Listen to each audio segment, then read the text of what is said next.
DC Worlds Collide is back, and we have some very, very positive news regarding this game. Now, before we get into the game and what it is, I want to give some backstory. This is a game that was ran originally by Newverse, and if we go back 3 years, it was in soft launch. Since then, it's no longer with Newverse. It is with Warner Brothers International Enterprises, and I think that has something to do with ByteDance, which is the parent company of Newverse, did some restructuring. So this game was under the Newverse ByteDance, and now it is with Warner Brothers. So that is good. Now, where is this game currently available? Well, it's not available everywhere. Right now it is in soft launch in the Google Play Store and iOS in Australia, Austria, Canada, Denmark, Finland, Norway, Poland, Sweden, Switzerland, and New Zealand. Sweeland. You see what I did there? Sweeland. Okay. This is a big deal, and I'll tell you why it was a big deal. Because when a game typically goes to Canada, that's in a market that is adjacent to the United States, and they're doing testing to determine what their marketing plan is going to be. There's other reasons why they put it in soft launch, but primarily in Canada, it's because it's an adjacent ecosystem, if you will, to the United States. Now, how do you get the game? Well, there's a Reddit post. The game is back. Game is back again, and this time with a few new characters. Come join us on Discord. We have a community as well as a game file for those who can't download it from the Play Store. So I will link this Reddit post, and then you can join the unofficial DC Worlds Collide Discord. Now, the reason why I'm hyped today is there was an in-game message that basically is offering tips and things like that. You know, we were wondering what was going on, but it says discuss on Discord. So there is now an official Discord, and this was a screenshot from that Discord. We don't have media and link channels up yet, but we are looking into this for the future. Right now, we're encouraging sharing to the tips and tricks, strategy suggestions, and we don't have any news or updates to share yet about an official content creator program, but any updates will be shared in the announcement channel. And then it names the countries, and then the question came up, people that spent money on the other soft launch through the other company, Newverse, will they be getting any kind of compensation? Do not know.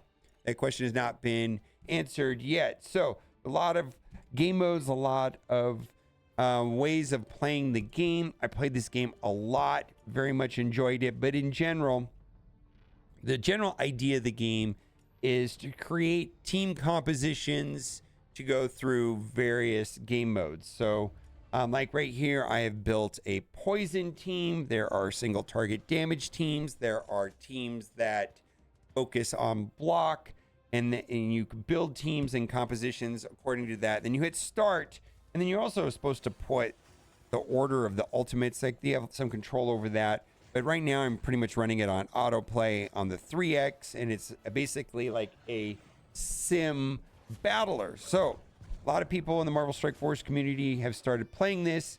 I have not spent any money on it. I'm a little bit reluctant to spend any money on the game, but now that it is available in Canada, and then we've got all this new information from the developers and a Discord server and some communication from them, that is leading me to be a little bit more optimistic about the game. And they're also saying at this time, we currently have no plans to remove player progress or progression. So everything that I'm doing now will carry over to the live game when it does go global, but they're not giving any information on that. And yesterday, before these recent developments, I was a tad more negative about the game. I was like, I don't know if this game's going to go global.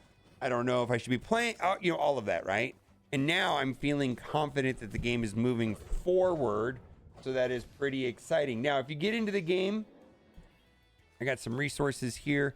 There's a tier list that is being maintained currently by Yuletide Bringer. And so there are some new characters brought into the game. These ones down here, these 4. I've been playing 2 of them currently quite a bit, and they work with the block team right here with Nightwing. So this is just a loose suggestion on what characters are good or bad.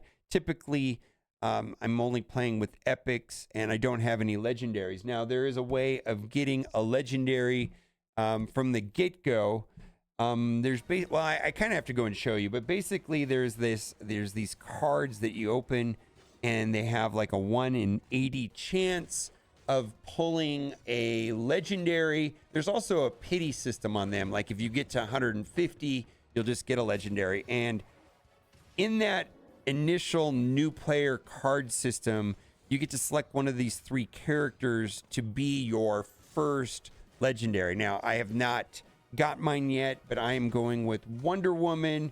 You are asked to select it, but there is a place and it's right here. This is a screenshot, but if you exit out of this and you go right here, there's a place where you could toggle and change this. So in general, the general consensus is Wonder Woman is the best. I remember Flash being very good, and then you got Superman. So that is where I'm going right now. Also, I have started a new YouTube channel dedicated just to DC Worlds Collide. I probably will be inactive on there. I'll stream the game. When I'm streaming the game, I will stream there.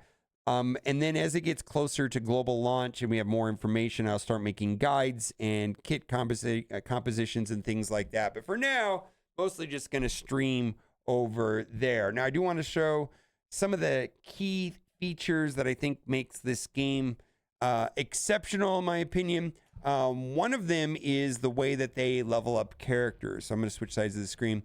But they're basically, you upgrade 5 characters, and you can see these 5 characters right here.